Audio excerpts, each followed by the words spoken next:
Les caucus des députés nationaux de la Chopo sont venus rencontrer le Premier ministre. Les travaux de l'atelier de conception de la prise en charge médicale des victimes de l'explosion.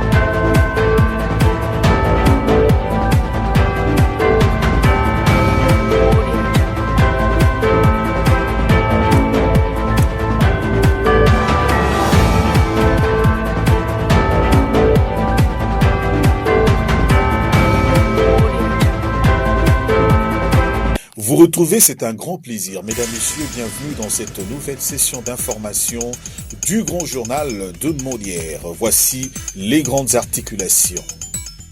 Au sommaire de cette édition, fraîchement revenu au pays après sa participation remarquable à la 57e session ordinaire de l'Assemblée générale des Nations unies, le président de la République Félix-Antoine Tshisekedi, garant du bon fonctionnement, a échangé avec deux présidents de la Chambre haute et de la Chambre basse. En tant que président du comité de pilotage de 9e jeu de la francophonie, Samalou Kondé a, au cours de la réunion du comité de pilotage de la francophonie, donné des orientations claires au comité pour l'accélération de travaux. L'heure est à la construction des infrastructures grâce à la main-d'œuvre de la société Jet Congo qui est à pied d'œuvre déjà dans la route Kassomeno-Kassenga dans la ville de Lubumbashi. C'est tout pour les sommaires. Le journal Roland Isso. Vous l'avez certainement suivi dans le grand titre, fraîchement revenu au pays après sa participation aux 77e session ordinaire des Nations Unies et avant de présider en distanciel le 71e Conseil de ministres, le président de la République, Félix-Antoine Tshisekedi Tshilombo, a reçu à la Cité de l'Union africaine Bahati Lukwebo et Christophe Mbossong-Kodia, respectivement président de la Chambre haute et président de la Chambre basse du Parlement. Suivez. Il s'est agi de questions sécuritaires préoccupantes à l'est du pays et dans le Maïndombe. Des sessions budgétaires avec la spécificité sur l'année électorale 2023 et l'accent sur le social. Ils ont aussi évoqué la situation de la compagnie aérienne Congo Airways, de l'agriculture, de l'environnement et de tout ce qui touche la vie de Congolais. À la primature, en tant que président du comité de pilotage de 9e jeu de la francophonie, le chef du gouvernement congolais, Jean-Michel Samalou Kondé, a au cours de la réunion du comité de pilotage de ces jeux de la francophonie donné des orientations claires au comité de pilotage pour accélération des travaux. Aux membres du dit communauté venus lui faire le rapport sur l'état d'avancement des travaux, le chef du gouvernement a donné des instructions claires pour l'accélération de travaux. Didier Mazenga, ministre de l'intégration régionale, a expliqué à la presse l'objet de leur rencontre.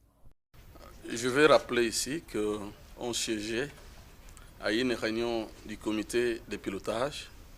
Comme vous le saviez bien, la République démocratique du Congo va accueillir en 2023 le 9e J de la francophonie, qui sera organisé au mois de juillet et août 2023. Ici, le Premier ministre, conformément à l'ordonnance, il est le superviseur du comité de pilotage. Il était question de faire les rapports sur l'état d'avancement des travaux. Et c'est pourquoi nous avions échangé et on a reçu des instructions de sa part. Oui, c'est parti pour le G. Nous confirmons ici parce que sur le plan technique, le ministre d'État, ministre des Infrastructures, il a fait les rapports d'état d'avancement des infrastructures qui vont accueillir ces 9e G. Et aussi sur le plan de préparation, le directeur national nous a rassurés. Et d'ailleurs, il a été décidé qu'une descente puisse se faire avec tous les membres du comité de pilotage pour que nous puissions palper de la réalité de ce qui est déjà fait, du fait qu'il y a une mission aussi qui va arriver la semaine prochaine. Et après cette réunion, ça va nous permettre aussi de présenter les rapports d'état d'avancement au niveau du Conseil de ministres. On reste encore chez le locateur de la primature où Jean-Michel Samalou Condé a reçu également les membres du gouvernement originaire du Grand Bandundu. Cela fait suite aux violents affrontements entre les communautés Teke et Yaka dans les territoires de Kwamutu en province de Mai-Ndombe. Suivez. Au sortir de l'audience, le ministre de l'intégration régionale a souligné que cette audience était une occasion pour eux, fils et filles du Grand Bandundu, de rassurer le chef du gouvernement de leur soutien aux actions visant à sécuriser cette province, mais également l'assurer de leur accompagnement aux populations déplacées de Kwamout. À cause de la situation sécuritaire qui prévaut dans la province du Grand Bandundu, nous, les membres du gouvernement et originaires du Grand Bandundu, nous avions sollicité et obtenu l'audience auprès de son Excellence, Monsieur le Premier ministre chef du gouvernement. Nous voudrions avoir des informations et aussi faire des propositions pour accompagner cette population. Vous le saviez bien que dans les Grands Bandundu, depuis la nuit des temps, il n'y a jamais eu de conflit entre les Bayaka et les Bateke. Alors, nous les confirmons ici qu'il y a la main noire. Parce que quel est l'objet de cette guerre? S'ils disent que la guerre à l'est du pays, c'est la guerre économique. Mais quel est l'objet de cette guerre? Nous constatons que cette agression, c'est pour déstabiliser les institutions du pays. Et nous, fils et filles du Grand Bandundu, nous ne pouvons pas accepter. Et nous avions dit au Premier ministre que nous sommes là pour accompagner notamment les gouvernements à soutenir les gouvernements à sécuriser cette province et aussi accompagner la population, notamment qui se sont déplacés à Kenge et à Bandunduville. C'est dans ce cadre-là, les chefs du gouvernement étaient très attentifs et il nous a rappelé que plusieurs réunions ont été organisées quant à ça et prochainement nous serons associés pour qu'à chaque moment que nous puissions suivre de près la situation de la province du Grand Bandundu. C'est moi qui vous remercie.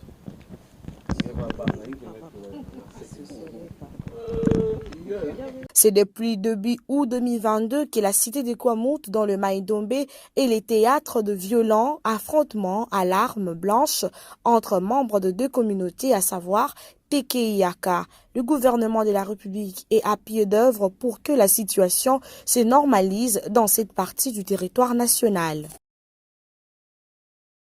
Le conflit Teke-Yaka reste encore au cœur des attentions en République démocratique du Congo. Le vice-premier ministre Daniel Asselo a réuni cette fois-ci, après son audience lui accordée par le premier ministre, les chefs coutumiers et les trois gouverneurs de l'espace Grand Bandundu autour du sujet les conflits Teke et Yaka qui secouent cette partie du pays. Suivez. Les grandes résolutions sont attendues après cette série de rencontres qui se tient depuis le mardi à l'immeuble de la territoriale à Kinshasa, la capitale congolaise. Celles-ci sont censées faire revenir la paix dans cette partie de la République.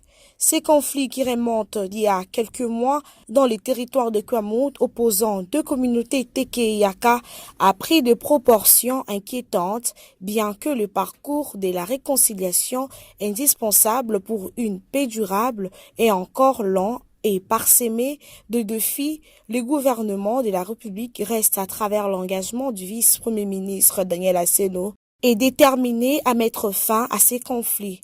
Là, le plus sanglant de la partie sud-ouest de la RDC. Nous revenons dans l'espace de Grand Bandundu. Cette fois-ci, parlons de l'éducation. Dans l'entretemps, le directeur provincial de services de contrôle et de paye des enseignants en sigle SECOPE de la province éducationnelle Mai-Ndombe 3 se dit déterminé à élaguer tous les fictifs dans le fichier paye, car pour lui, aucun enseignant fictif sera aligné sur le listing de paye pour bénéficier frauduleusement de l'argent plutôt de l'État congolais. Suivez.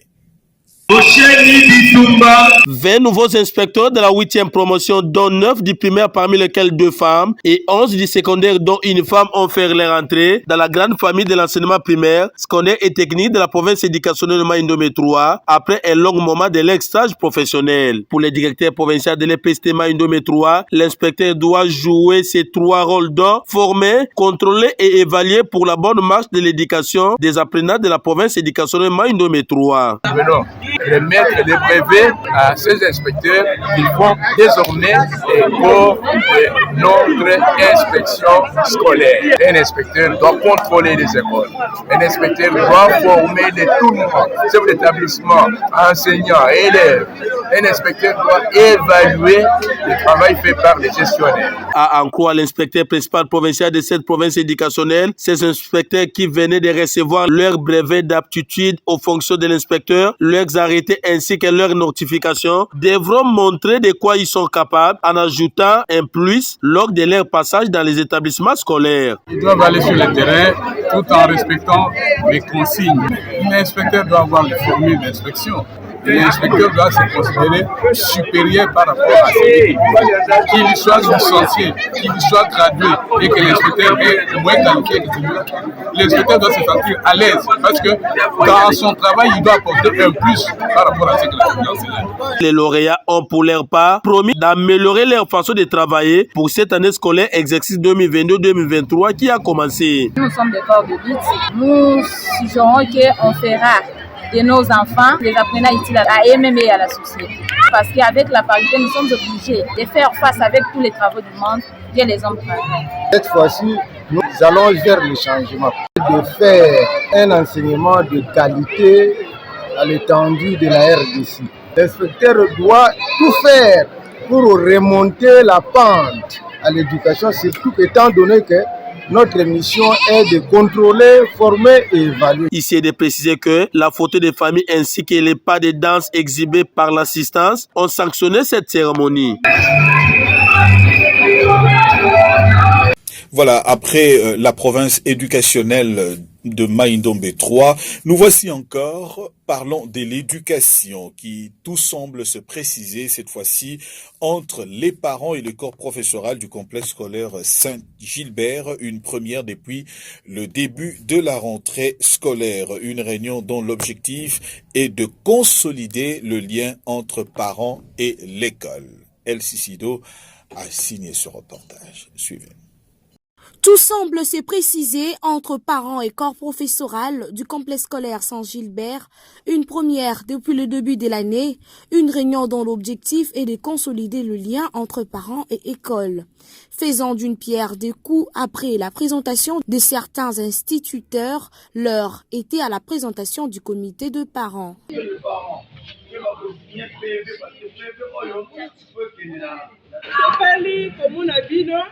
En tout cas, toute famille na esengo pona komona ba mama na ngai oyo bana bazotanga na esika oyo na ba papa. Nazala mingi ya koloba te déjà réunion ko suboyoki ya mutu ezali kaka ke bo soutenir vraiment école na bino pour ekende liboso. Occasion pour le promoteur de l'école, le député provincial Oumengombe Gilbert, d'appeler une franche collaboration de parents et écoles. Lelo ezali mukolo oyo tozokutana na bino. Po école esalema malamu etambola nasengi na bino baboti osala comité de parents na bino oluka président vice-président secrétaire baconseiller babima po bango nde bakosunga ngai na makambo nyonso po école ekende liboso parce que soki nazanga moko nakoya kobima dictateur nakoya kobakisa bineva pamba mais soki collaboration ya malamu ezali na comité de para banakopesanga conseil. Le tout s'est passé dans une ambiance bon enfant. Dans un autre chapitre, le ministre de Postes, Télécommunications et Nouvelles Technologies de l'Information et de la Communication, Kibassa Maliba, séjourne à Bucarest, capitale de la Roumanie. Le ministre de PT NTIC représente la République démocratique du Congo à la conférence de plénipotentiaires de l'Union internationale de télécommunications. Pendant 3 semaines, les membres de cet organe de télécommunications vont discuter du futur plan stratégique et des activités de l'organisation pour harmoniser le développement de télécommunications dans le monde. Images et commentaires. À l'occasion, le ministre Augustin Kibassa Maliba de PT NTIC a eu des échanges fructueux et prometteurs avec non seulement Madame Doreen Bogdan Martin, mais aussi avec plusieurs chefs de délégation des autres pays pour la réalisation des projets d'intérêt commun. Cette conférence va permettre aux participants de réfléchir et d'analyser les moyens pour relever les défis critiques de TIC en se servant des conséquences de la COVID-19 sur les économies du monde et ainsi mettre la mission sur les valeurs de l'Union internationale de télécommunications au premier plan. Ce défi, c'est aussi connecter les non-connectés et stimuler le développement continu des nouvelles technologies face à une convergence de crise mondiale parce que le TIC importe plus que jamais, tout comme l'UIT en tant qu'institution spécialisée des Nations Unies pour le TIC.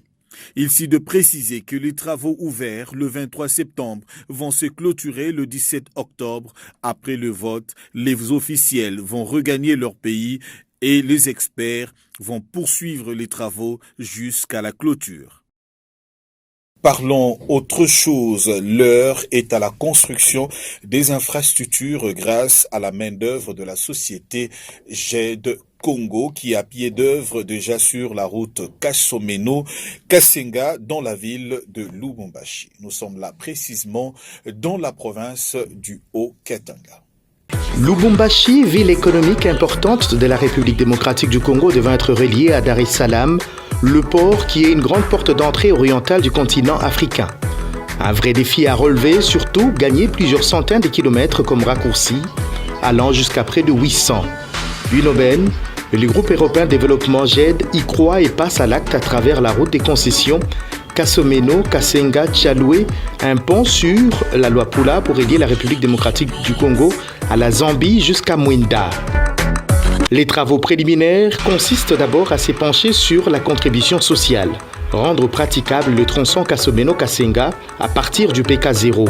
Une dizaine de bourbiers constituaient un enfer pour les usagers de la route. Village Makungu, PK11, village Kadoubou, aucun moteur d'un truck ne pouvait disposer d'une puissance particulière pour sortir de ces endroits. La légère maintenance est maintenant assurée et rend la circulation agréable, assure Xabi Sachtos, chef de projet Congo.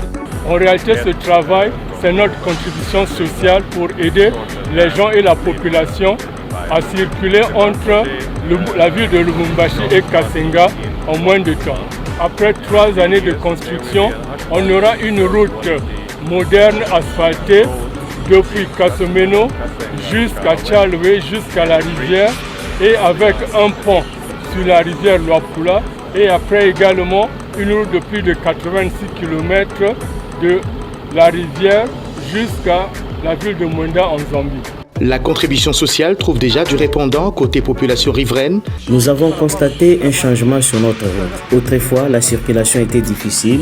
Aujourd'hui, ça nous met à l'abri de l'insécurité. Depuis notre enfance, c'est pour la première fois que nous voyons ces genres de routes être construites. Nous avons vu le changement. La route était petite, maintenant on l'a agrandie. Nous souhaitons que la route soit asphaltée et nous serons encore très heureuses. Ça y est, Kasenga est relié, mais les grands défis demeurent joindre Tchaloué, entité où sera jeté les ponts sur la rivière Luapula. La route, qui n'a jamais existé, est en pleine construction sur 11 km et on peut y rouler jusqu'à 120 km à l'heure. GED a dû travailler pour l'expropriation en payant des anciens propriétaires à la Kadiko Kasenga. Le tronçon sera ouvert sur une largeur de 50 mètres et 30 mètres en milieu habitable. Déjà vers Kasomeno, des signes distinctifs sont placés sur les constructions devant être détruites. 150 km de Kasomeno jusqu'à Mwenda, passant par la construction d'un pont moderne de 350 mètres à jeter sur la rivière Luapula, ainsi que la construction des postes frontaliers à guichet unique pour les deux pays. Le pont est de 350 mètres. Jet Congo envisage de placer de manière parallèle un réseau de fibres optiques. Dans les bureaux de cette mégastructure installée dans le centre-ville de Lubumbashi, on est confiant qu'au bout de 3 ans, la route sera complètement asphaltée et on parle du coût des travaux. J'aimerais vous dire que le coût total pour tous les deux pays va être d'environ 700 millions de dollars. Les grosses œuvres commencent dans moins de 2 mois, un projet sur lequel tient le chef de l'État Félix-Antoine Tshisekedi Tshilombo qui y a donné une impulsion particulière. Côté ministère des Infrastructures et Travaux Publics aussi, le ministre d'État Alexis Gisaro est arrivé sur le terrain pour toucher du doigt la réalité des travaux. Avec ses partenariats publics-privés, la République démocratique du Congo et la Zambie, plus que jamais reliés.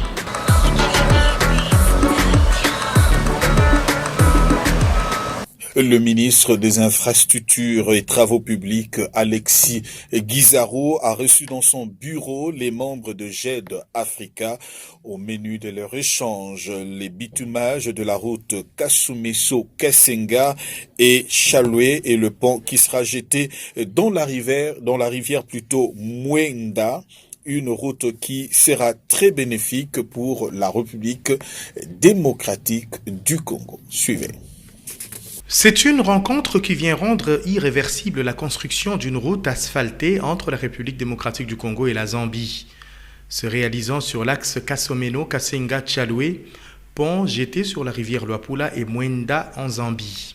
Après le contrat de concession, début de travaux de maintenance, Ngarambe Edi, partenaire régional de GED Africa, emmène M. Si, principal financier du groupe européen de développement dans les installations du ministre d'État, ministre des Infrastructures et Travaux Publics, Alexis Gisaro. Le ministre qui est revenu sur l'intérêt économique important que revêtent ces projets structurants pour tous les grands Katanga. Kasumbalesa, unique porte de sortie et d'entrée du corridor sud, il faut développer ce projet pour une autre porte. Un projet économique majeur dont le chef de l'État, Félix-Antoine Tshisekedi Tshilombo, voudrait voir la matérialisation. Le délai de construction est de 3 ans. Klaus, patron d'African JED, est confiant car les choses sont claires et APC Contractor s'emploiera d'ici peu avec les grosses œuvres sur le terrain. Une route qui doit impacter tous les deux pays, Zambie et la République démocratique du Congo. Médari Lunga, directeur général de l'Agence congolaise des grands travaux, est optimiste. D'abord, c'est d'exprimer la satisfaction, comme l'a si bien constaté son Excellence Monsieur le ministre d'État. À l'étape où nous sommes arrivés, il y a eu un parcours extraordinaire. Et je crois que la présence des Duna aujourd'hui, les promoteurs de financement, est un engagement très ferme dans l'avancement du projet. Et je crois que vous avez suivi les recommandations et les préoccupations du ministre d'État. C'est que nous souhaitons voir la matérialisation rapide de ce projet, notamment par la contractualisation avec l'entrepreneur des travaux, l'EPICI, qui va s'occuper des travaux proprement dit. Et nous devons veiller à l'assurance sur la maintenance actuellement. Et nous allons travailler déjà maintenant avec GED de manière à contractualiser les travaux de maintenance pour qu'il y ait une meilleure visibilité maintenant de ces travaux. C'est dans l'objectif d'éradiquer ce phénomène appelé communément Kuluna ou banditisme urbain qui bat son plein dans presque toutes les communes de la ville-province de Kinshasa que la police nationale congolaise ville de Kinshasa a organisé le bouclage dans 2 communes, notamment Lingwala et Kinshasa. Suivez le résultat de ce bouclage. C'est à 2h du vendredi 30 septembre que les éléments de la police ont bouclé toutes les entrées et sorties ainsi que le point chaud, afin de mettre la main sur ce jeune délinquant. Pas d'entrée ni sortie, c'est le mot d'ordre de la police. Seuls les élèves en uniforme peuvent s'y rendre à l'école sans être accompagnés d'un parent ou d'un adulte. C'est vers 10h que la circulation est redevenue normale, une opération qui a permis de neutraliser un grand nombre de ces gangs. L'initiative est louée par la population qui espère voir l'épisode 2 de l'opération Likofi, qui avait porté de fruits en son temps. Il faut noter que Kinshasa vit au rythme de l'insécurité créée par ces bandes de gangs qui opèrent en toute impunité, sans parler de la psychose qui de Kinshasa gagne les Kinois ce jour suite à l'interpellation de plusieurs suspects de différentes communes de Kinshasa. Un pas vers l'ouest de la République démocratique du Congo. Nous sommes précisément dans la province du Nord-Ubangi, dans le Grand Équateur, où la rentrée parlementaire de septembre a été effective à l'organe délibérant de cette province. 3 points essentiels ont constitué le discours du président Simon Gbalimo Mbendwa, entre autres la politique, infrastructures, sociaux de base, la sécurité et la justice. Ignace Yentede. Conformément à l'article 16 de la loi numéro 08/012 du 31 juillet 2008 portant principes fondamentaux relatifs à la libre administration des provinces, l'Assemblée provinciale du Nord-Ubangi a ouvert comme toute autre assemblée provinciale du pays sa session ordinaire de septembre ce vendredi 30 septembre 2022 dans la grande salle des motels Nzekele à Gbadolité. En présence des vice-gouverneurs et gouverneurs intérimaires du Nord-Ubangi Oscar Oshobale, quelques députés provinciaux et autres personnalités de la province, le président de l'Assemblée provinciale du Nord-Ubangi, Simon Gbalimo Mbendwa, a d'abord remercié le chef de l'État et le gouvernement provincial qui déploient des efforts en vue d'assurer la gestion quotidienne du pays et de la province pour le bien-être de la population. Dans son discours d'ouverture de cette session essentiellement budgétaire et aussi consacrée au contrôle parlementaire, le président de l'organe délibérant a épinglé 3 aspects essentiels, à savoir politique, socio-économique, puis justice et sécurité. En politique, Simon Gbalimo a indiqué que la population du Nord-Ubangi attend trouver son compte dans la gestion du nouveau gouverneur, notamment la reconstruction des infrastructures. En socio-économique, Simon Gbalimo s'est apaisanti sur le PDL, un programme du chef de l'État, lequel permettra selon lui une convergence rapide des revenus et des conditions de vie des populations rurales vers ceux des populations urbaines. En vue de concrétiser sa vision de développement socio-économique de la population de la République dans son ensemble, vision axée sur le slogan « Le peuple d'abord », le président de la République, son Excellence Félix Antoine Tshisekedi Tshilombo, a mis en place un vaste programme de développement local de 145 territoires. Ce programme entre bientôt dans sa phase d'exécution. Il est destiné à promouvoir l'émergence de l'économie des territoires et d'améliorer les conditions et les cadres de vie des populations rurales à travers des investissements publics massifs. Financés principalement par l'État congolais, le dit programme permettra une convergence rapide des revenus et des conditions de vie des populations rurales vers ceux des populations urbaines. En sécurité et justice, le président de l'Assemblée provinciale a adressé ses vifs remerciements au comité provincial de sécurité pour les efforts fournis pour maintenir la paix et la sécurité dans la province. Toutefois, beaucoup reste à faire. Ce sont de cris d'alarme des victimes des tracasseries policières ou de roulage. Eux, ce sont les motocyclistes de la ville-province de Kinshasa, appelés communément Ouewa. Ils demandent à l'autorité compétente de leur venir en aide concernant les plaques d'immatriculation. Suivez ce reportage. Cette opération de grande envergure a été lancée par l'autorité de la ville-province de Kinshasa qui consiste au port obligatoire de masques pour tout motocycliste ainsi détenir la plaque d'immatriculation pour circuler aisément dans cette partie de la République. Elle s'est transformée en véritable casse-tête pour ce dernier qui font face désormais aux multiples tracasseries routières. Bon,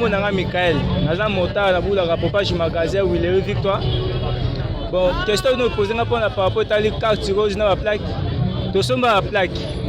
Mais pas la carte rose, ma personne carte rose mais pas kangela ngo.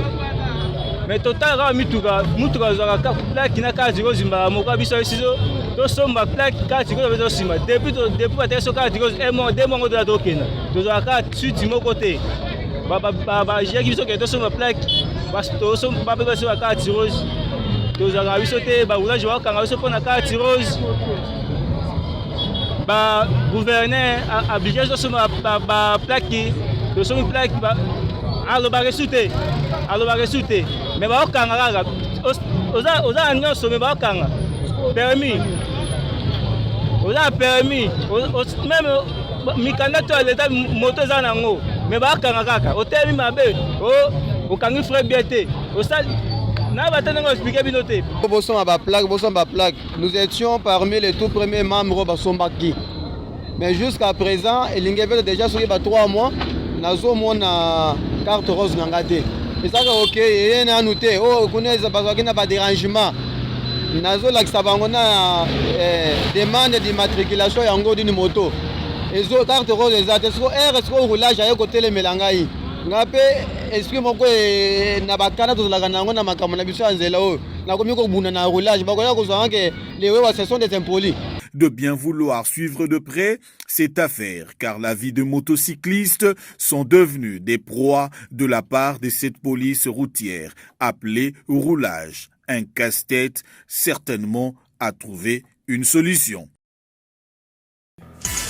Voilà, mesdames, messieurs, c'est par ce reportage de Sarah Mbungu, Déborah Mawakani et Maximilien Sala que nous mettons un terme à cette session d'information du grand journal de Molière Canal, monté par Moïse Boulou, supervisé par Elsie Sido Alida. Maximilien Sala est également à la prise des vues et avec l'assistance de Céline Diomi.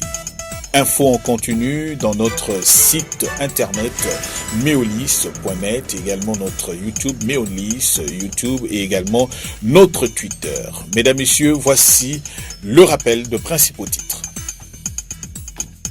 Fraîchement revenu au pays après sa participation remarquable à la 77e session ordinaire de l'Assemblée générale des Nations unies, le président de la République Félix-Antoine Tshisekedi, garant du bon fonctionnement, a échangé avec 2 présidents de la Chambre haute et de la Chambre basse. En tant que président du comité de pilotage de 9e jeu de la francophonie, Samalou Kondé a, au cours de la réunion du comité de pilotage de la francophonie, donné des orientations claires au comité pour l'accélération de travaux. L'heure est à la construction des infrastructures grâce à la main-d'œuvre de la société Jet Congo qui a pris d'œuvre déjà dans la route Kasomeno-Kasenga dans la ville de Lubumbashi.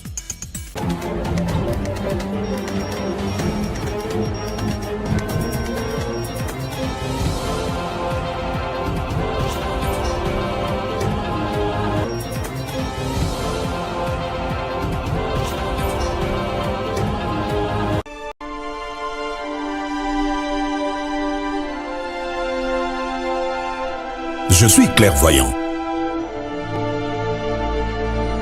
Puisqu'un désastre peut me surprendre, je dois toujours protéger mon patrimoine, mes biens meubles et immeubles, ma voiture, mon magasin, mon chantier, la scolarité de mes enfants.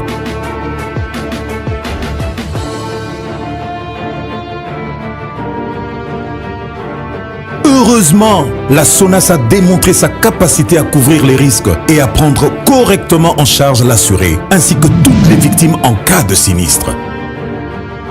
SONAS, symbole national des assurances. Société à Banamboka. SONAS, leader des assurances en République démocratique du Congo.